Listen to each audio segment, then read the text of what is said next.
জয় গৌর, জয় নিতাই। আজ 18ই জ্যৈষ্ঠ 1431 ও 1 জুন 2024 শনিবার। আজ আমি শ্রী চৈতন্য চরিতামৃত পাঠ করছি। আজ আমি পাঠ করব শ্রী চৈতন্য চরিতামৃতের পঞ্চম পরিচ্ছেদ শ্রী নিত্যানন্দ তত্ত্ব নিরূপণের সূচনা, অর্থাৎ শ্লোক শুরু হওয়ার আগে একটি বিস্তারিত বিবরণ থাকে। কিছু কিছু পরিচ্ছেদে এটা পাওয়া যাবে। তো পঞ্চম পরিচ্ছেদে কিছু বক্তব্য রয়েছে, আমি সেটিও আপনাদের এই অডিওর মাধ্যমে পাঠ করে শ্রবণ করাবো। আমি চৈতন্য চরিতামৃতের কোনো অংশই আমি বাদ দিতে চাই না, কারণ আমার যারা ভক্তিমতী মা ও ভক্তবৃন্দ রয়েছেন তারা সম্পূর্ণটা জানুক, সব কিছু শ্রবণ করুক, কোনো কিছু যেন তাদের বাদ না যায়। যদি বাদ যায় তাহলে আমার খুব খারাপ লাগবে। এই চিন্তা করে আমি একটি শব্দও বাদ দেব না, আমি সবই সবিস্তারে আলোচনা করব। তো আপনাদের জন্য একটি সুখবর আজকে দিতে চলেছি। এর আগেও আমি অনেক অডিওতেই বলেছি, তবু আরেকবার বলছি যে আমার এই শ্রী চৈতন্য চরিতামৃতের আগে আমি শ্রীমদ্ ভগবদ্ গীতা পাঠ শুরু করেছিলাম। আপনারা কৃপাপূর্বক একটু পেছনে টেনে নিচেই গেলে একদম শুরুতেই আমার শ্রীমদ্ ভগবদ্ গীতা পাঠ রয়েছে, আপনারা ওখানে গিয়ে শ্রবণ করতে পারবেন। এছাড়াও আমার জীবনের পূর্ণতা JIBONER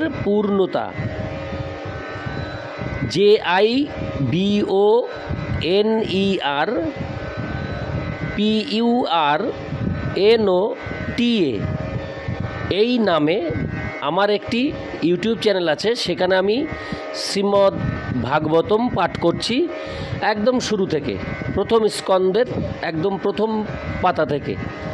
আপনারা যদি জীবনের পূর্ণতা এই চ্যানেলটি সাবস্ক্রাইব করে ওখানে প্রবেশ করেন তাহলে আপনারা শ্রীমদ্ ভাগবত পাঠ শ্রবণ করতে পারবেন।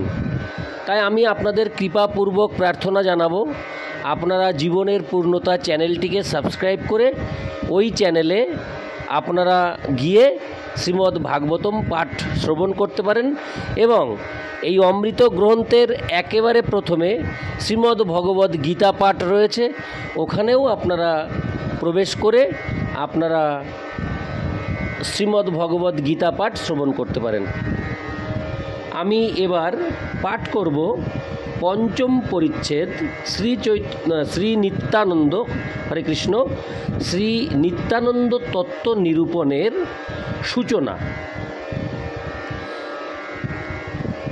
এই পরিচ্ছেদে মূলত শ্রী নিত্যানন্দ প্রভুর মহিমা বর্ণিত হয়েছে।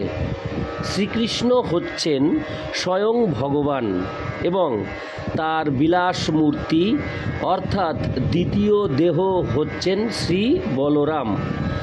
এই জড় জগতের অতীত চিদাকাশ বা পরব্রহ্ম, যেখানে অসংখ্য চিন্ময় ধাম রয়েছে এবং সেই চিন্ময় ধামের সবচাইতে উপরে রয়েছে কৃষ্ণলোক।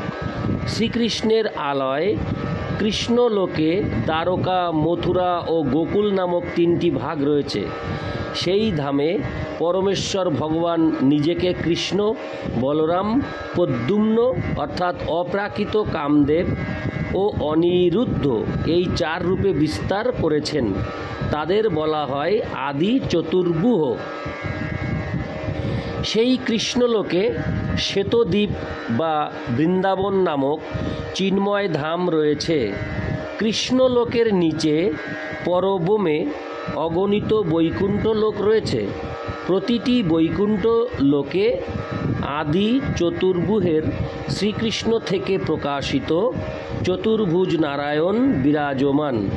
কৃষ্ণলোকে যিনি শ্রী বলরাম, তিনি হচ্ছেন মূল সংকর্ষণ। তার বিলাস মূর্তি পরব্রহ্ম বৈকুণ্ঠে মহাসংকর্ষণ। তার চিৎ শক্তির প্রভাবে মহাসংকর্ষণ পরব্রহ্মের সমস্ত বৈকুণ্ঠ লোক ধারণ করেন। সেখানকার সমস্ত জীব নিত্যমুক্ত, সেখানে মায়া শক্তির অবস্থিতি নেই। সেই সমস্ত বৈকুণ্ঠ লোকে ভগবানের দ্বিতীয় চতুর্ভুহ বিরাজমান। বৈকুণ্ঠ লোকের বাইরে ব্রহ্মলোক নামক শ্রীকৃষ্ণের নির্বিশেষ জ্যোতির্ময় প্রকাশ রয়েছে।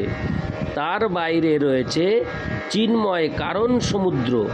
কারণ সমুদ্রের অপর পারে তাকে স্পর্শ না করে জড়া প্রকৃতির মায়ার অবস্থিতি। তাকে স্পর্শ না করে জড়া প্রকৃতির অবস্থিতি, জড়া প্রকৃতি অর্থাৎ মায়ার অবস্থিতি। কারণ মায়ার অবস্থিতি। কারণ সমুদ্রে রয়েছেন মূল সংকর্ষণের অংশরূপ আদি পুরুষাবতার মহাবিষ্ণু।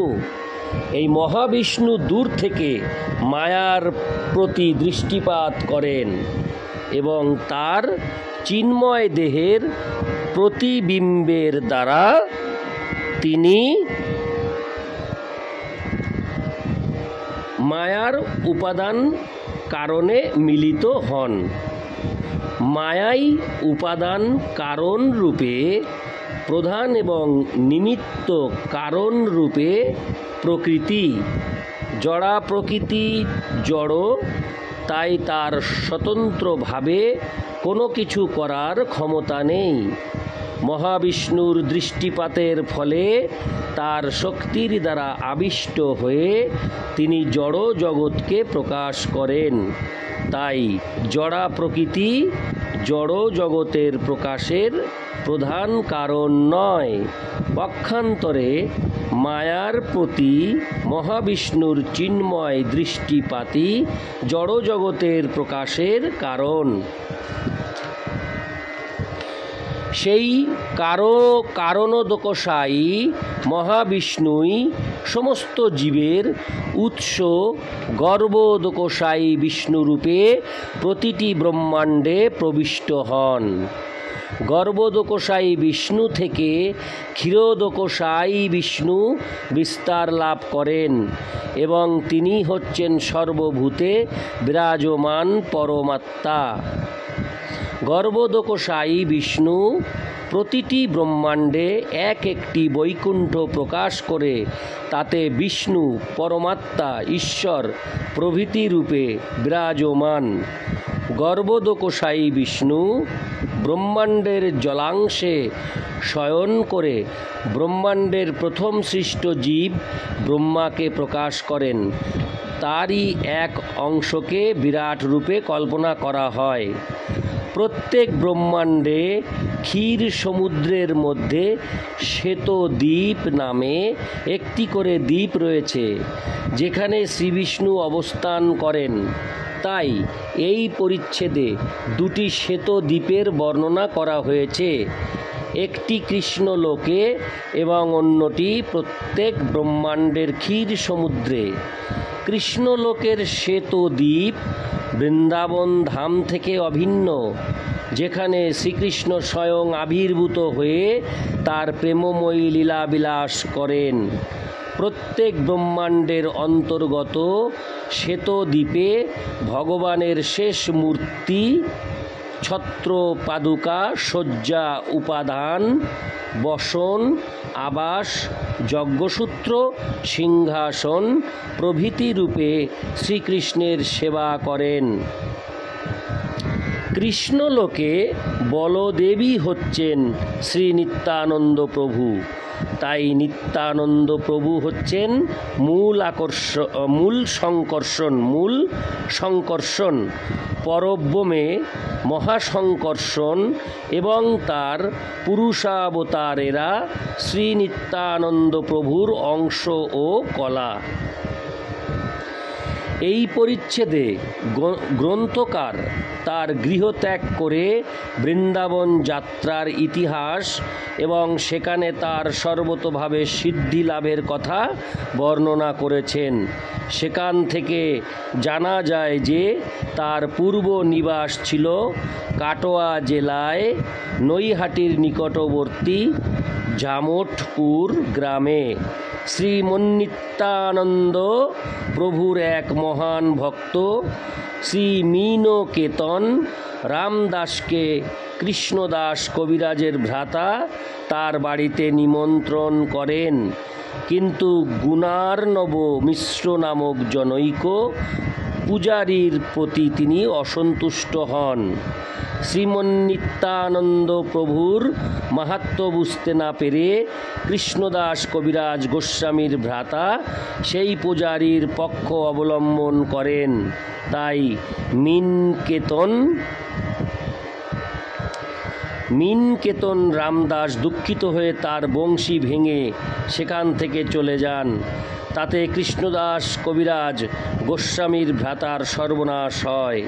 সেই রাত্রে শ্রীমন্নিত্যানন্দ প্রভু কৃষ্ণদাস কবিরাজ গোস্বামীর প্রতি করুণা প্রদর্শন করে স্বপ্নে আবির্ভূত হন এবং পরের দিনই বৃন্দাবনের উদ্দেশ্যে যাত্রা করতে তাকে নির্দেশ দেন। সূচনা সমাপ্ত হলো। এর পরবর্তী অডিও থেকে আমি শ্লোক পাঠ করব।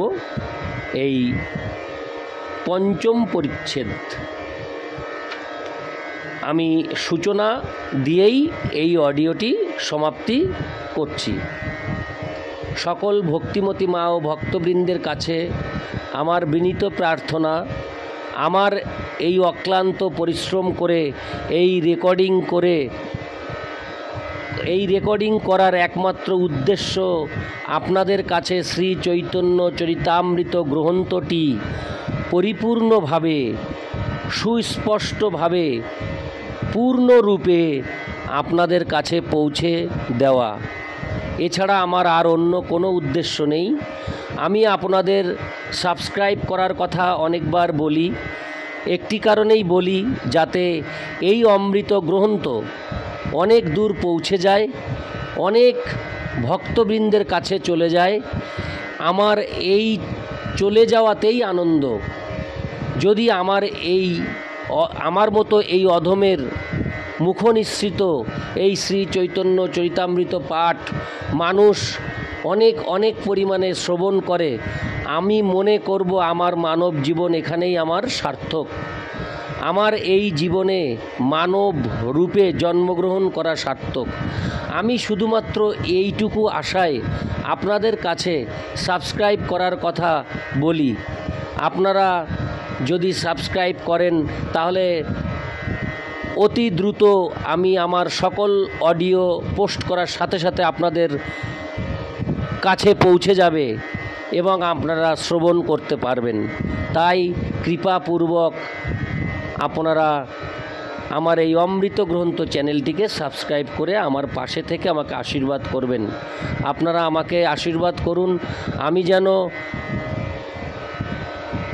হিন্দু সনাতন ধর্মের সকল অমৃত গ্রন্থ আমি যেন আমার এই জীবদ্দশায় পাঠ করে আপনাদের শ্রবণ করিয়ে যেতে পারি। আমার এই মানব জীবনে এইটুকুই আশা, এইটুকুই ভরসা, এইটুকুই আনন্দ, এইটুকুই তৃপ্তি আমি লাভ করব যদি আপনাদের আশীর্বাদ পেয়ে আমি পরিপুষ্ট হয়ে আমি আমার এই মনের আশা পূরণ করতে পারি। তাই আপনারা সকলেই আমাকে দুহাত ভরে আশীর্বাদ করুন, আমি যেন আমার এই মনোবাসনা আমি পূর্ণ করতে পারি। হরে কৃষ্ণ কৃষ্ণ কৃষ্ণ হরে হরে, হরে রাম রাম রাম হরে হরে। জয় গৌর, জয় নিতাই।